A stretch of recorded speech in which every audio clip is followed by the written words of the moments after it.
thank you for being here. We've been planning to get together with you for some time, and alhamdulillah, now is the opportunity for us.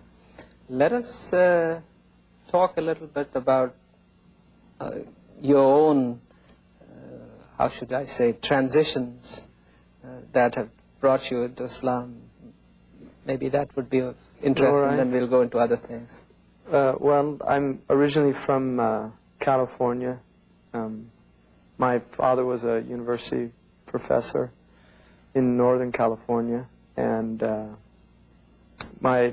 my mother's side, actually, they've been in California for over 100 years, so it's an old Californian family. And I was raised, Christian background. My father was Catholic, my mother was Greek Orthodox, but I was actually, if anything, more towards the Greek Orthodox side. And then 1977, I became Muslim, which was very early on for me, just at my age. How old were you? I was 17. You were 17. And I think from then just began a journey that took me several different places. I studied in the Middle East, and I ended up in West Africa and Northern Africa.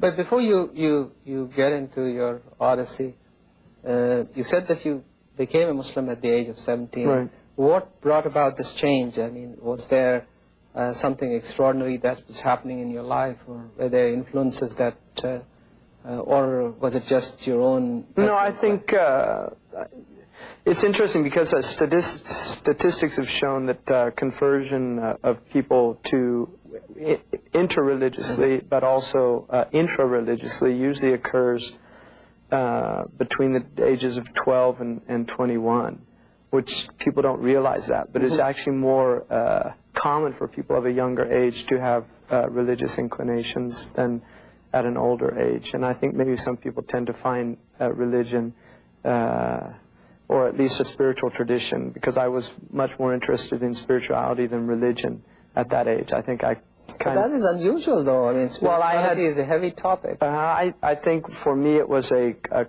confrontation with death at an early age. I was in a serious car accident, and that began a journey of reflection just about death and the nature of life, and also coming to terms with the fact, because I think as individuals, all of us at a certain point in our lives suddenly become aware of our mortality. And for some people, I mean, you're a physician, so I think you know that for some people it happens quite late in life, that perhaps never happens. Or never happens at all until those last moments. Like even in the Quran points that story of Fir'aun, I mean, at the end, yes.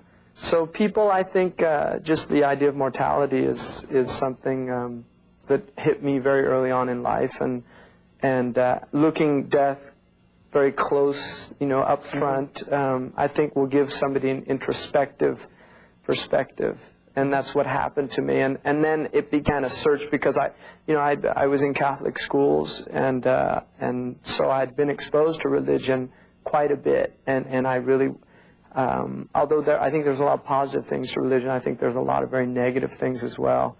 And I think that can be said about any religion, though. No, any religion, and I'm using religion in a very broad sense of how we live our lives, right? But particularly, absolutely, I feel how religion manifests in human cultures is problematic. Well, that's interesting. We'll come back to looking at the religion and faith and spirituality a little bit later. All right. But so that after having gone through an experience, I sort of tend to think that a lot of people who convert have some defining moment of this kind. Do you agree, or? Well, this is another fascinating topic. If you look at one of the great conversions in the Islamic tradition is Umar ibn al-Khattab, and we know that he was literally on his way to kill the Prophet, peace be upon him. And by the time he gets to the door, I mean, there's a whole side scenario that takes place of going to his sisters. But in the same day, by the time he gets to the door, he's converting to the way of Islam. So conversions, it's a really unusual thing. You're saying that there's also this higher dimension. I think there's so many variables involved with conversion itself that it's very hard. People have asked me, how did you become Muslim? And I find that a really hard a question to answer, simply because you're dealing with such a multi-dimensional situation. And there's so many variables. From one perspective, we could say that our journey to whatever unfolds in our life begins literally with inception.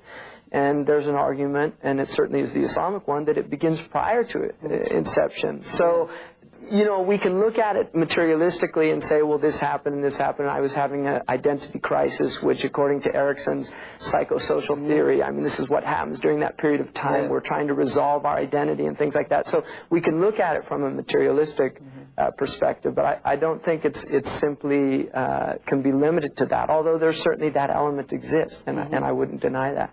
Yeah, but I think by the same token, the kind of experience that sometimes people can look back to when they were either looking at imminent death, or I mean, I have this conversation with my patients also sometimes who are going through that, and then they say very clearly that something intrinsically or internally happens to them, and their whole view of life changes. Well, this is called fitra, right? I mean, this is what the Quran calls fitra, which is the inherent nature.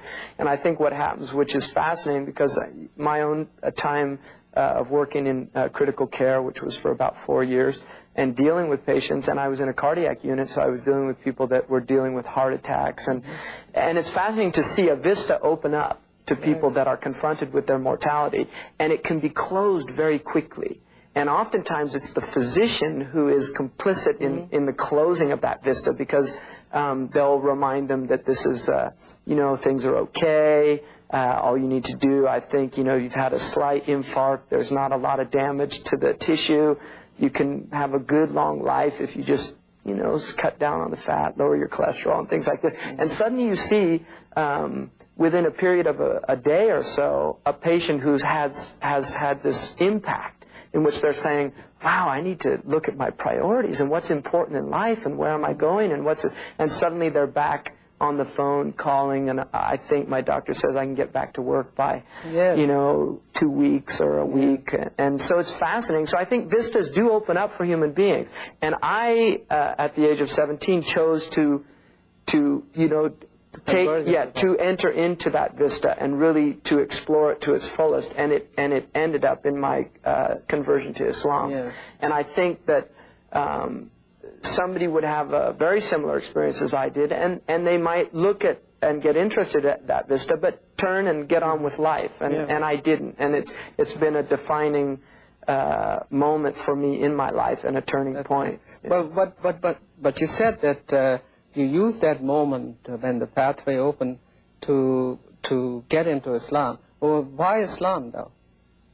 At that time, if you well, I think what happened to me is that I became interested in after death, in what happens after death, and I began to study various traditions, what they said, and I think I was already disappointed with the Christian tradition in many ways, and partly because of just history. I was just studying. I find, you know, European history is really embarrassing for European Americans. But I got interested in looking at after-death scenarios. And I think of all the traditions, because my background is also comparative religion and university background, which I went into later, obviously, because I did the nursing, and then I went into comparative religion. But if you look at comparative religion tradition, I think what you find is that really Islam has added more to the after-death scenario than any other tradition prior to it. Though Christianity has. But they don't have a great detailed account of literally what takes place. And what I find fascinating is work like of Raymond Moody's Life After Life and different books. And I actually, at 17, went to see him lecture. That's interesting. And I got interested in near-death experiences because that's really kind of what I had. And I find it fascinating that many of the experiences that people have are very similar to what has been defined by the Prophet Muhammad, peace be upon him, as what happens after death.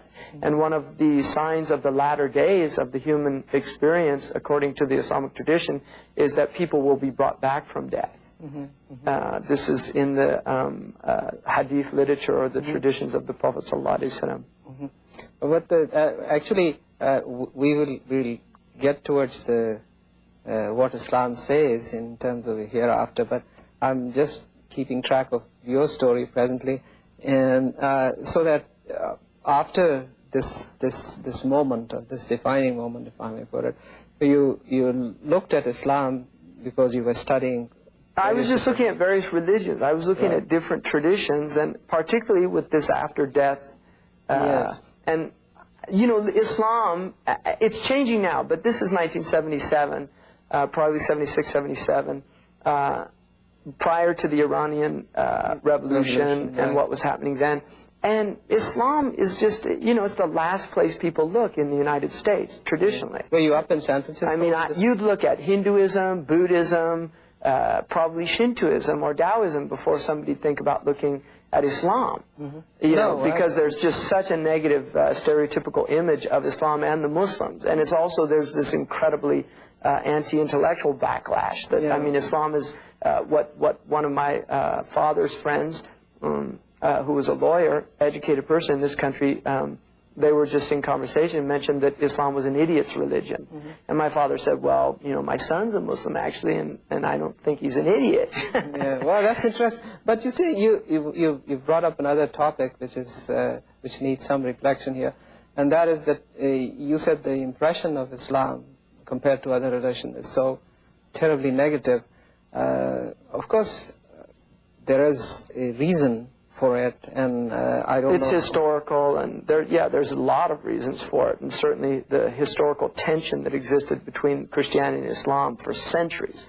I mean, Gibbon, who penned the Decline and Fall of the Roman Empire, said that the debate, he termed the war between Christianity and Islam as the Great Debate. Right. And so that Europe has always felt the pressure of Islam at its borders, and has had several wars with the Muslims over the centuries. Right.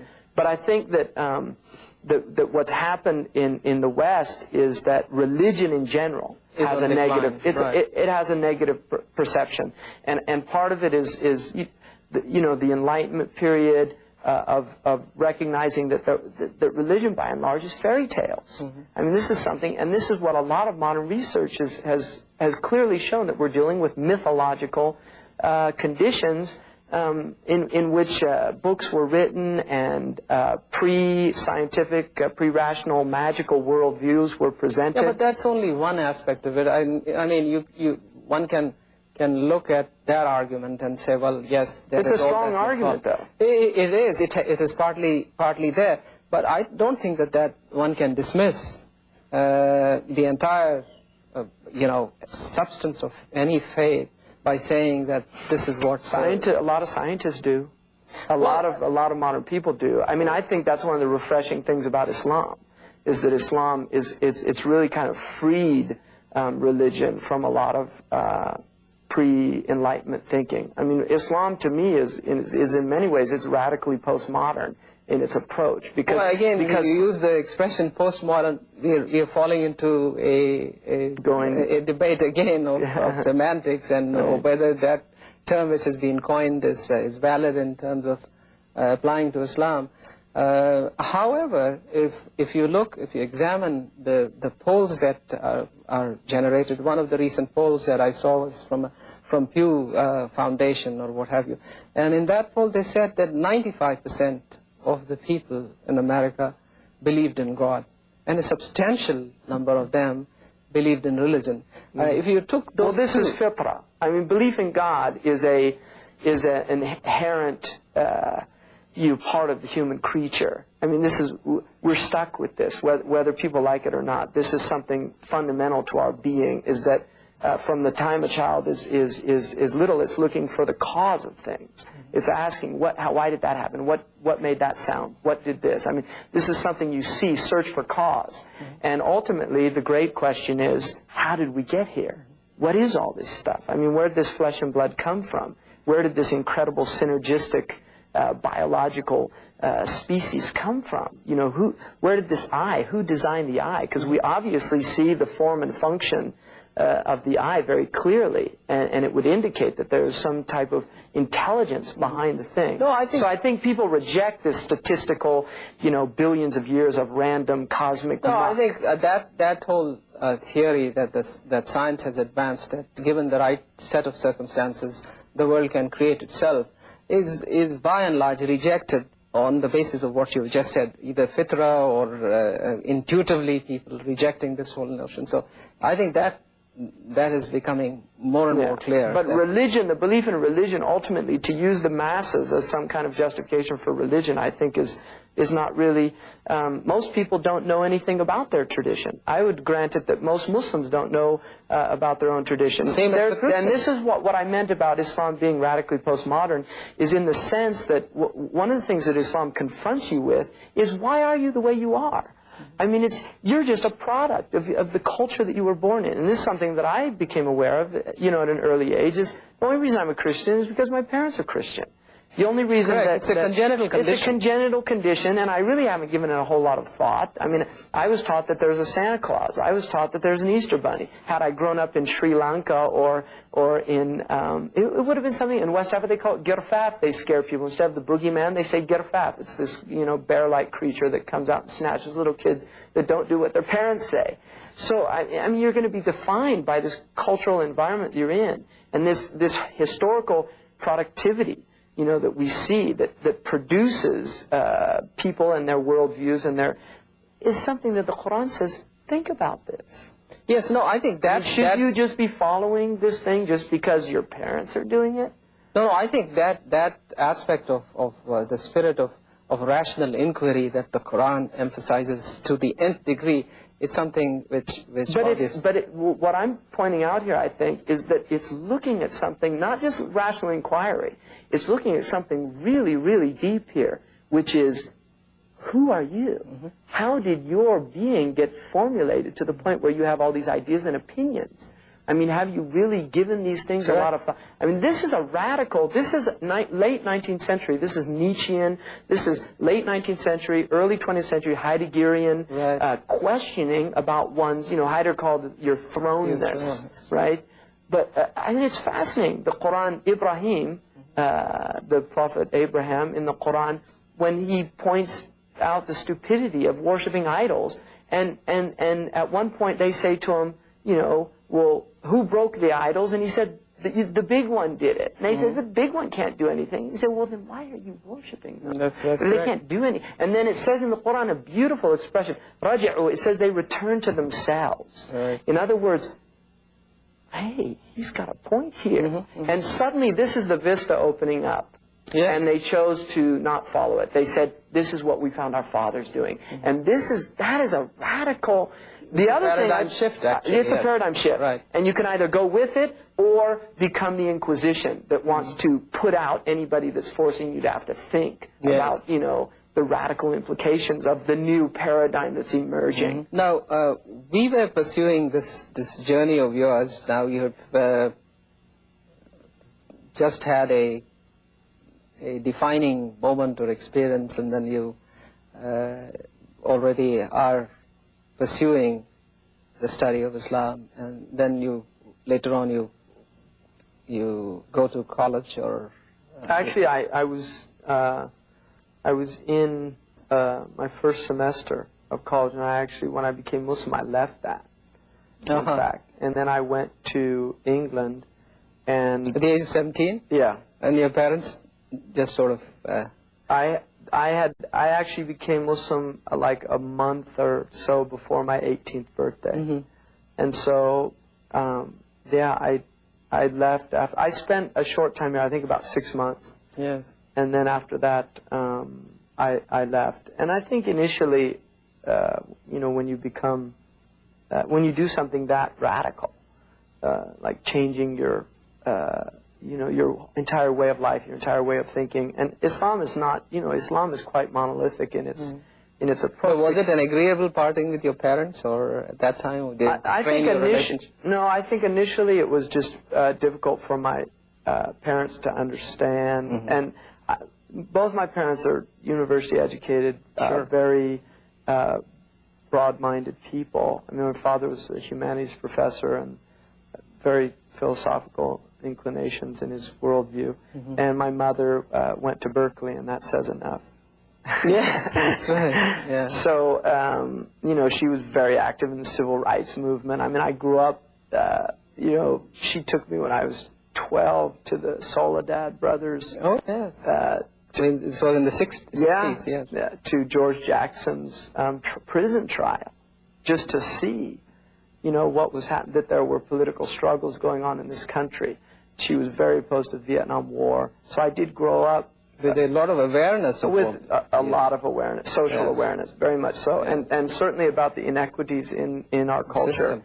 You know, because we grew up in an area that is, you know, probably a more wealthier area. I mean, my family, my close family, there's wealth in my family. My particular family was not wealthy at all.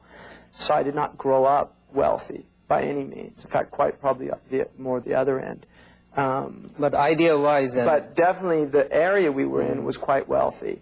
And so I think my mother was, you know, wanted to make us sure that we understood that this country has a lot of inequities. So, you know, my sister was in Selma, Alabama, marching with, you know, I mean, that's the type background that we were raised in. And the 60s was a fascinating time in this country. You know, Berkeley was right across the street from where I grew up, quite literally. I mean, it wasn't far at all. And we were aware that there were big things happening, you know, in the States. So I think initially, you know, my parents... they were just perplexed more than anything. And my mother's always been very accepting of whatever any of her children have done. So that you went to England and then you... I went to England and I was with a community there and was studying. And they were probably more spiritually inclined. And although there was a were these the Naqshbandis or... No. But... probably there was a lot of political emphasis too, that Islam is a spiritual political movement. It's not politics without spirituality, and it's not spirituality with politics. So there was, I think, a balance. You still agree with that, or you? Oh, very much so. Absolutely. Yeah. I mean, we have a personal and a social transaction here. Yes. You know? Right. So I spent a few years in that community, and then what I... But you're not doing anything particularly, you were just... I was studying. I think I was studying very seriously. Yes. But then at a certain point, I realized that I wanted to learn Arabic because I wanted to get into the sources, you know, to really experience Islam from the source. And I think being at that age, because I'm still only at this point about 22, for me, it was still probably one of these things that could go either way. You know, there were a lot of people dabbling in religions in the 60s and 70s, and, you know, you become a Buddhist for a few years. And, right. The transitions are, you know. Yeah, so people did their religion thing in the 60s and 70s. 60s was very much in. Yeah, and to early 70s also. Yeah. You know, it started changing with... you know, I mean, certainly 69 was a big turning point because of the Manson thing that happened in this country. But, you know, and then Jonestown was a major disaster to the idea of communities and religious communities.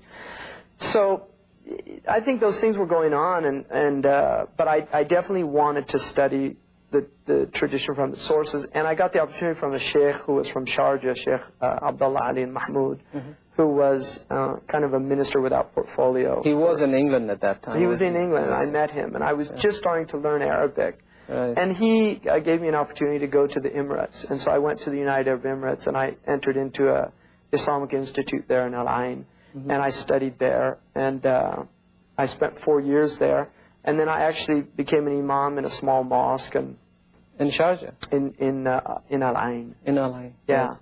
And I lived there, and alhamdulillah, it was a very good experience for me. And then during that time, I had met West African scholars and became very interested in traditional Islam that was still being taught in West Africa. And I started studying with them personally. And I had one of them actually ended up living with me in the apartment that I was living at. And teaching me personally. So I learned a lot during that period. And then I decided to actually go to... West Africa. Yeah, West Africa. And that began a whole another journey. So there you spent quite a bit of time, as I understand. Yeah, I was overseas almost 10 years. Yeah. And there again, you were just learning or teaching or? No, I was pretty much committed just to learning, and I was a mu'adhin where was this at one mosque in Al Ain. Yes. Because I didn't want to live anymore in the institute's dorm, because they were very young. I don't think a lot of them were as serious as I was, and you know, they were just young high school students, and I was a little older. And I think I was probably more serious about what I was doing. Not all of them. I mean, certainly there were some very good people, but I didn't like the environment. So I asked somebody who was at the Ministry of Endowments, Religious Endowments, if they could work out a situation where I could be a mu'adhin and just live in, because the mosques have in those countries, they have living quarters next to them for the mu'adhin and for the imam. So I didn't take money for the work that I was doing. I had a stipend from this institute, not very much, but it was enough to get by. Yeah, and so they let me do that. I was a mu'adhin, and I lived in the mosque. And then I became, after a year of doing that, I learned not very much, but I learned the last portions of the Quran quite well. I could write them, recite them well. So they let me become an imam in another mosque that was near there. Yeah. And people were very generous to me. That they used to bring me food and things like that.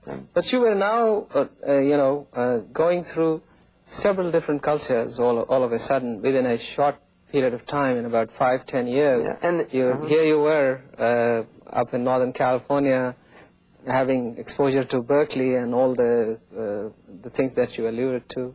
Going to England, where different culture, practically, I mean, although it's Western culture, but then you were interacting with different people.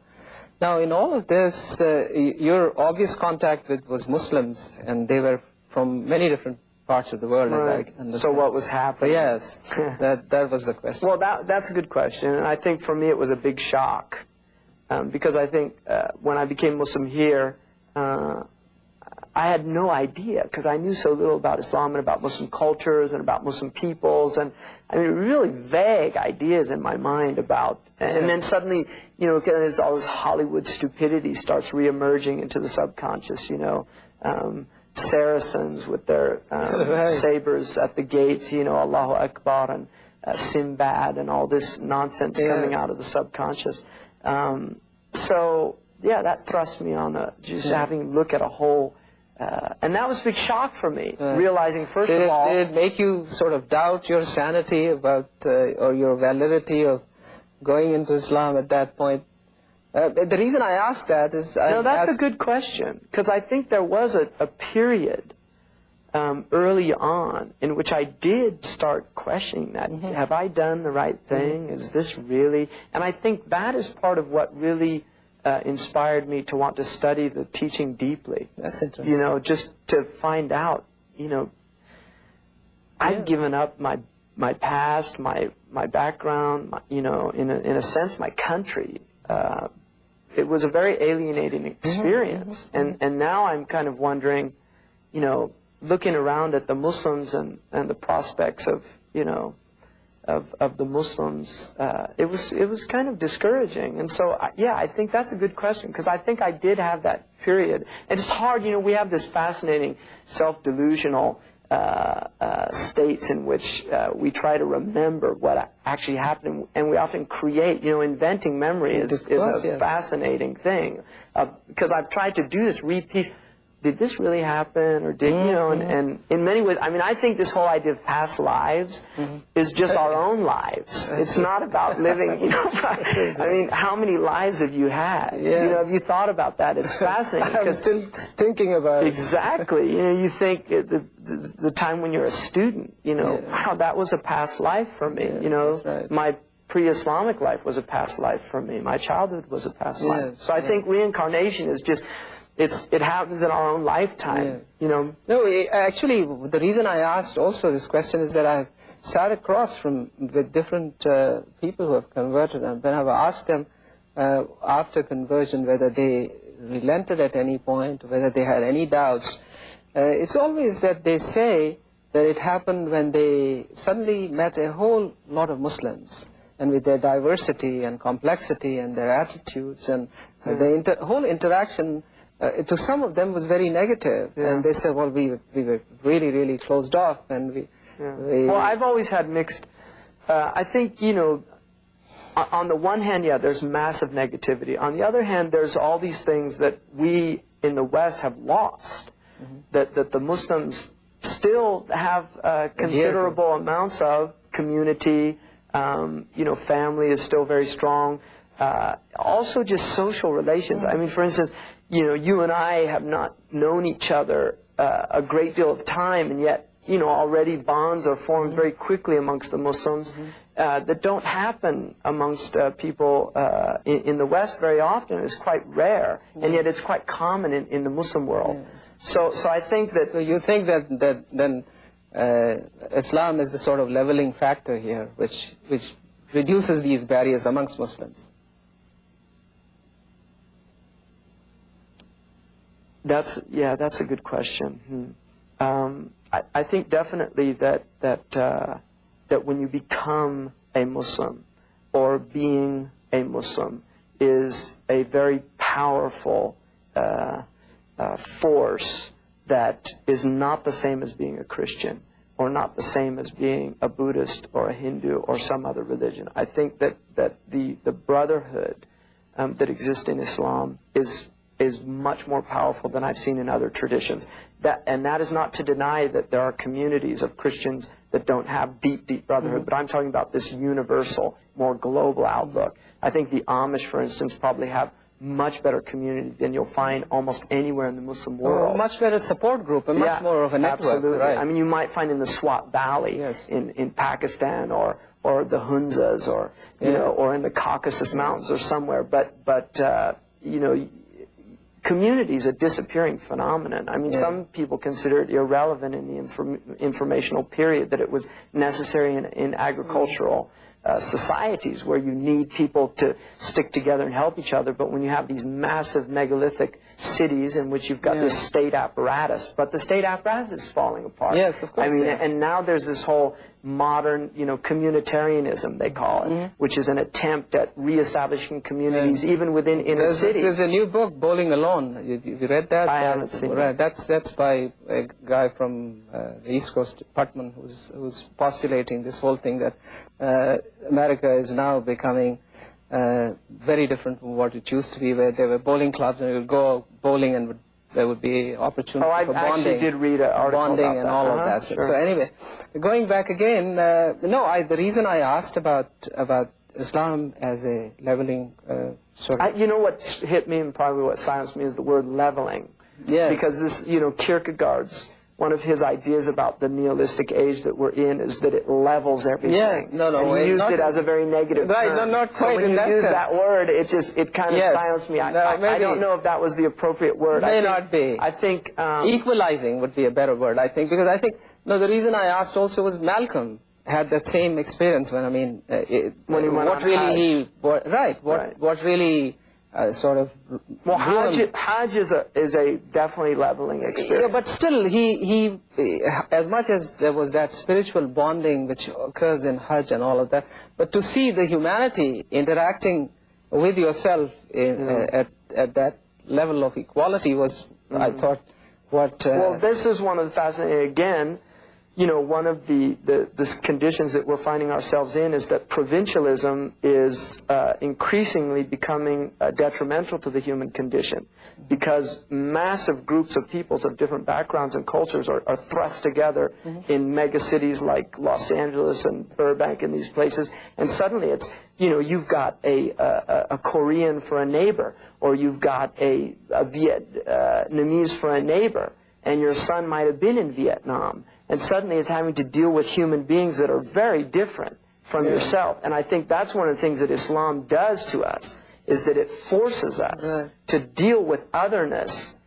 in a way that is not alienating, but is in fact bonding. And what you know, the otherness of color, of language, is broken down by the sameness of belief. that transcends whatever differences that people do have at these exterior levels, that ultimately our basic impulses are pretty fundamental. I mean, we're dealing with people that want the best for their family. Yes. This is a universal human situation. We're dealing with people that want to live harmoniously, that don't want to be violated or violate others. I mean, I think the vast majority of human beings share some pretty fundamental, basic virtues. And all religions have the same core values, more or less, to that extent. It's just how do we achieve them? Absolutely. This is the crisis. I mean, we can all agree, let's all be human. Right? Yes, but how do you do that? How do we become human? Yes. And this is where the whole issue becomes problematic, and I think this is where Islam's agenda for humanizing people is so radical. Well, I don't know whether you would call it agenda. It's a process, I think.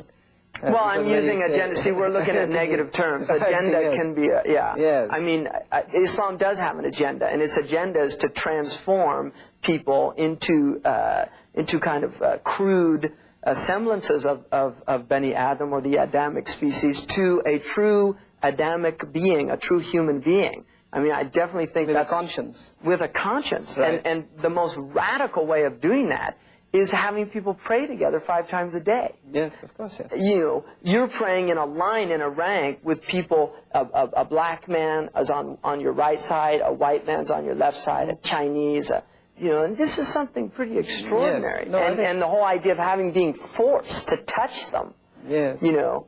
Yes. Which shouldn't be feel forced. It should be a longing or a desire for that closeness and that intimacy that takes place in prayer. So that the social aspect, Ramadan. Yeah, no, I think there's no question that in all those and universalizing Ramadan, yes. The idea that we're all 1/5 of the world's population is fasting. Yes. 1 month out of the year together. I mean, you talk about harmonic convergence. So, you spent about 10 years in overseas, and then I came back here. You came back to Northern California again? Actually, Southern California. I see. And I studied, I was studying homeopathy, and then I was studying, I went into a nursing program and completed a nursing school. Yes. Program. Then I I was working in nursing, and then went back to the university to do a program in comparative religion. So, how long did that take for you? Well, altogether it's been about 7 years. Mm-hmm. So you finished that? Yeah, I'm actually now going to probably, hopefully next year, be doing some graduate work. Wonderful. So where are you finding all this time? Well, it's making time for. I mean, I'm very time conscious. I'm conscious of the hourglass ticking away, so I just try to utilize. Absolutely, man is in loss with time as passage, except for those who don't waste their time. That's right. So I just try not to waste time. Yeah. Time is very valuable to me. What sort of relationship now have you got with your parents? Is that all? Oh, wonderful. Really? Absolutely. So both my parents have a great. My sister became Muslim. All of my family now has a very good idea of what Islam is, and I've done it, I think, hopefully in a way that, you know, I'm not condemning them or just I think they all have an idea of what my life's about, and I think all of them, they're very impressed with, you know, I mean, it's quite difficult to have successful marriage in this modern 20th century, late part of it in California. Yeah. And, you know, alhamdulillah, my children are, thanks God, they very go healthy. Visit their grandparents and all of that. So I think, you know, generally they're very pleased. Yeah. Well, that's nice. Now, coming back to Islam and, of course, its impact on your own life, which is obvious since you're quite actively engaged in learning and teaching. And now, what difficulties do Muslims have in presenting Islam to the West in a proper way? Because we talked earlier on about how Islam is perceived. We didn't talk about our own role or our own responsibility of how we have either failed or succeeded? Good points. I think part of it is the fact that I think Islam's misperceived by the Muslims as well. I mean, it's not just a misperception that the Western people have, it's also a misperception that the Muslims have. And part of that is the fact that Islam has been reinvented, or, you know, what they term in philosophy or religious studies, redacted, by late 19th century and 20th century modernist revisioners of Islam. People have been called the reformers, some people call them the deformers. Who do you mean? I don't really like to get into specific individuals, because I think you're dealing with, on the one hand, infiltration into the Islamic academic cadre, which is quite pernicious. But on the other hand, you're dealing with just, unfortunately, people that were caught up in the flow of what was happening. I mean, when the Muslims were defeated by the colonialists, this was a great shock to the Muslim Ummah. And I think what happened is suddenly they were having to deal with the fact we've been defeated by the Europeans, who for centuries the Muslims had looked down on them as being unworthy of even their consideration. And you can see some of the letters that were written by Muslim rulers, unfortunately, to the Europeans, really with disdain and loathing. And so, you know, I think that one of the things that God does is He cures people with the thing that, you know, with the medicine that they need to be cured, and the medicine of arrogance and pride. You know, the medicine is a very bitter medicine. It's called humility and submission.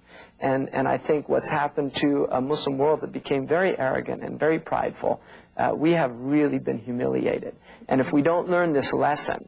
But have we? That's what my question is. I'm asking is that you say that our noses have been rubbed into the ground. Yeah. And I don't think we've learned the lesson yet. No, that's what I'm saying. But the wonderful thing about life is it keeps teaching you the same lesson over and over again. And unlike school here, where you can keep graduating on without having learned anything in the previous year, they'll put you to the next year. It doesn't happen in life.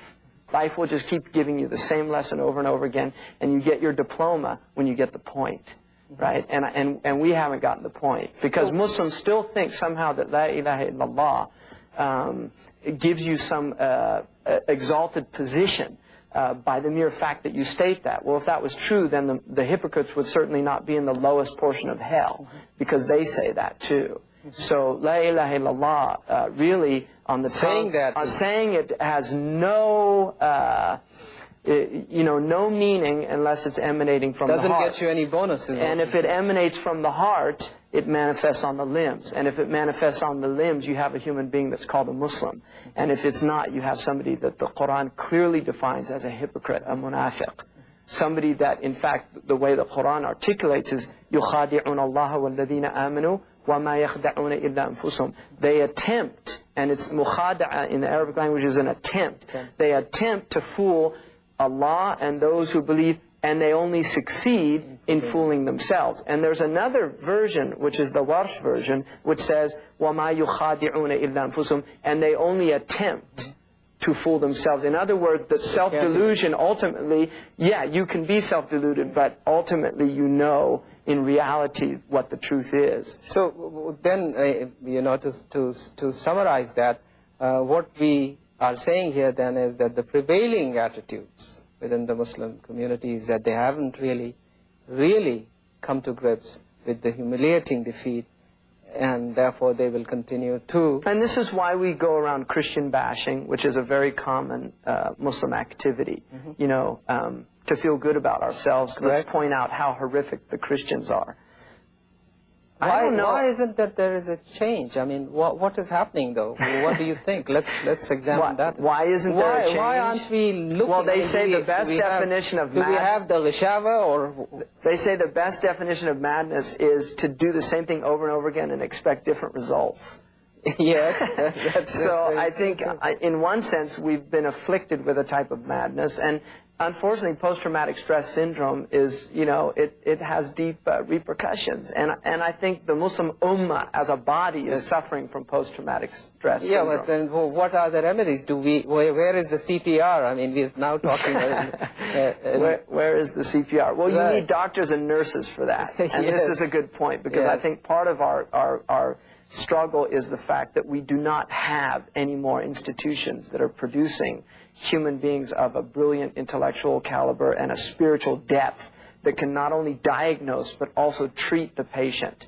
And traditionally, this has been the realm of the ulama al-amilun, who are called the awliya, the people that are close to God in their knowledge and in their action. And those people traditionally have guided the Muslims through their devastating periods of time. Well, you can see quite literally that, and I don't like to get into colonial bashing, because I think it's a real dead end for the Muslims. Victimization is a dead end road. But nonetheless, there are some important features that need to be looked at. And one of them is the fact that our libraries, our scholars, our khanaqas and madrasas and tekkes and all these places where there was spiritual preparation, intellectual preparation of the Muslims, they were literally shut down.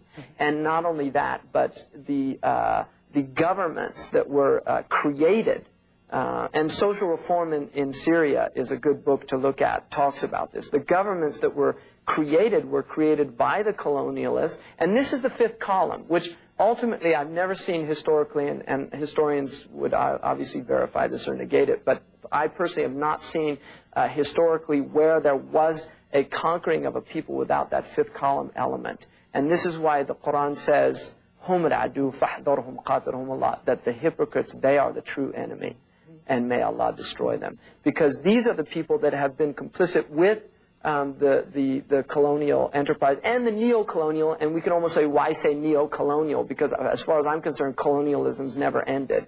It's just changed forms, because the chameleon-like nature of the West is one of its most extraordinary features, that it's able to change its form. Its cloak, yes. And this is what media and television is all about. Yeah, well, that is now cultural imperialism. We will come to that.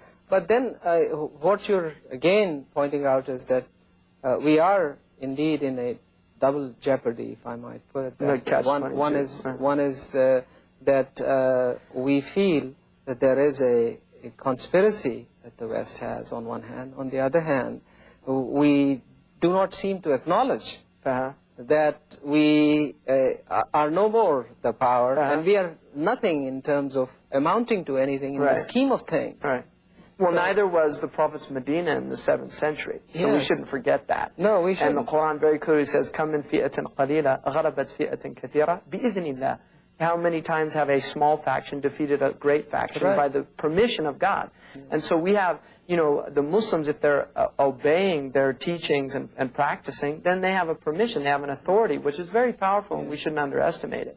But I think it's, it's a good point that if you look, why isn't anything happening? And I think part of it is the fact that if you look at the disease, what I feel the greatest articulation of it from the Islamic perspective is the word itself, which is used to designate everything that is against Islam, and that is jahiliyyah. And jahiliyyah is a word that in its root meaning means ignorance. And this is the whole argument of Islam, that you reject the truth out of ignorance, that you only do things that are bad out of ignorance. And this is Socratic teaching as well. I mean, even the Europeans have this idea that people don't do bad things if they really knew what they were doing. And this is part of what Islam does, or what God does through Islam, is literally to open the eyes of people, to let them see. I mean, one of my favorite things that's happened in recent popular culture is this Kathy Lee Gifford incident. And there was a wonderful picture of her in Newsweek that obviously got out of some television broadcasting, which is where she's got this horrified look, like, a shocked look when she finds out that she's been supporting child labor. This whole country is supporting child labor. The clothes we're wearing are supporting child labor. The tennis shoes that we jog in are supporting child labor. The soccer balls, the baseball bats that we hit our baseballs with. I mean, the whole thing is supporting child labor. Don't blame Kathy Gifford. Blame the whole country. Yes. You see, and this is what people don't want to deal with, is that, no, we have to look deeply at what's going on. Well, so then this, what you're saying that, I mean, the example that you've used is of, how should I say, of using people or of abusing people to create to support the consumerism or what have you. But getting away from the because that brings us to the issue of justice and economic justice and right. the Quran. We'll get into that.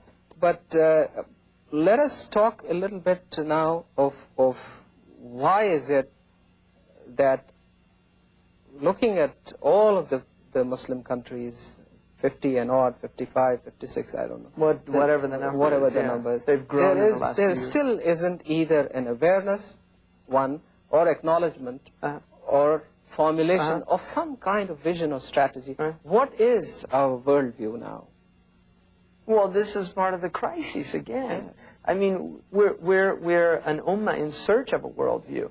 One of the things that David Chittick, in his Vision of Islam, wonderful book, this is one of the things that he puts forward, is that the Muslims have lost sight of a Quranic worldview, you know, the Weltanschauung, of what, you know, it's not this, what Guy Eaton in the Islam and Destiny Man calls a Boy Scout religion. This is what we've been reduced to thinking that Islam is. It's going around doing good deeds. No, it has a way of viewing the world, a vision. Yeah. And if you don't have the vision of Islam, no matter how sincere your efforts are, you're not going to be anything other than a glorified Mormon or a glorified, you know, Jehovah's Witness or somebody who's out, because they're doing good deeds. Yes. I mean, that doesn't, the moral element of Islam is not what makes us unique as a community, because every community has a moral element. No, it's the vision, it's what the tradition was called the aqidah. It was the understanding that Islam imparted to human beings,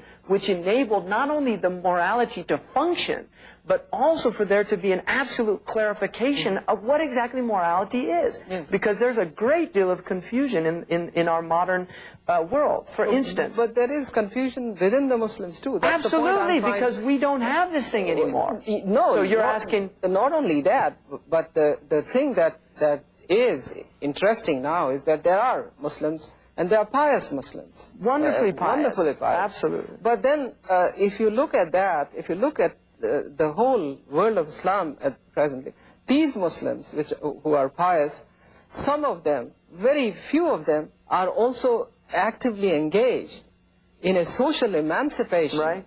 Social justice. The rest of the world. Well, this is the separation of deen from millah. Yes. Because Islam has these two concepts. It has the personal, which is deen. This is our relationship with God. But it also has the millah, which is the collective group of what our goal is as a collective body. Yeah. And the goal of the collective body is the establishment of social justice, right, which is called Sharia, the sacred law. Now, one of the things that you see... No, but I want you to answer also. This is important because we get back to this colonial idea. Yeah. The Quran very clearly says, لَن تَرْضَ عَنْكَ الْيَهُودُ وَلَا نَصَارَ حَتَّى تَتَّبِعْ مِلَّتَهُمْ.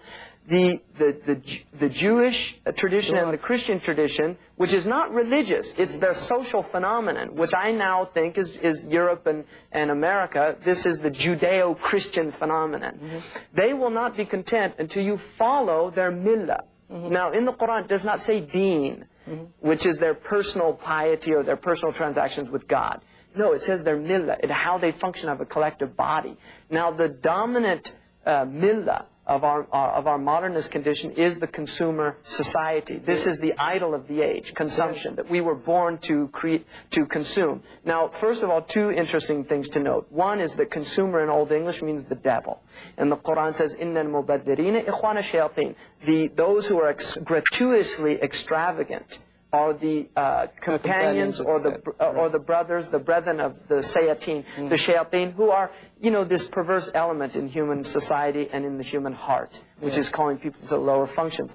And so the idea of the consumption now is being presented to the world as salvation. Consumerism. As salvation. Right. That you will be happy through buying. Yeah. That you will be happy if you will have all those goods that are going to make you happy. This is the constant message of the television, the constant message of media, the message of government. more. If Well, we can just make more schools, if we can just put more computers in the schools, if we can just have more prisons, there'll be less crime. So everything is more. That, unfortunately, is a part of capitalism.